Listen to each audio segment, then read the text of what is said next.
அனைவருக்கும் வணக்கம். இன்றைக்கி ஜாகிரஃபியில் சுனாமி பற்றின டீட்டெயில்ஸ் பார்க்கலாம். கிட்டத்தட்ட 20 வருஷத்துக்கு முன்னாடி நடந்த கொடூரமான இயற்கை பேரிடர் அப்படின்னு சொல்லலாம்.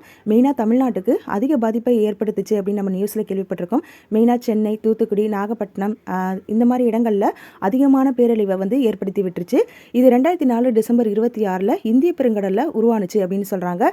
இந்தோ ஆஸ்திரேலியா தட்டு யுரேசிய தட்டோட கீழே போனனால கடலோட தரைத்தளம் உயர்த்தப்பட்டு கடலோட நீர் மட்டம் உயர்ந்துருச்சு. ஸோ அதனால் என்ன ஆயிடுச்சு அப்படின்னா சுனாமி வந்துருச்சு அப்படின்னு சொல்கிறாங்க. ரிக்டர் அளவுகோலில் 9 இது பதிவாக இருந்துச்சு. ஓகே, இது இயற்கை பேரிடர்கள்லேயே 6வது இடத்தை பிடிச்சிருக்கு. மணிக்கு 600 கிலோமீட்டர் வேகத்தில் பயணம் செஞ்சுருக்கு. 2,80,000 பேர் உயிரிழந்திருக்காங்க. இதனால் இது இந்தோனேஷியா பக்கத்தில் எத்தனை மணிக்கு உருவானுச்சு அப்படின்னா 12 மணிக்கு 2 நிமிஷத்துக்கு முன்னாடி உருவாகி சென்னை கடற்கரையை வந்தடைகிறதுக்கு 7 மணி நேரம் எடுத்துக்கிச்சு.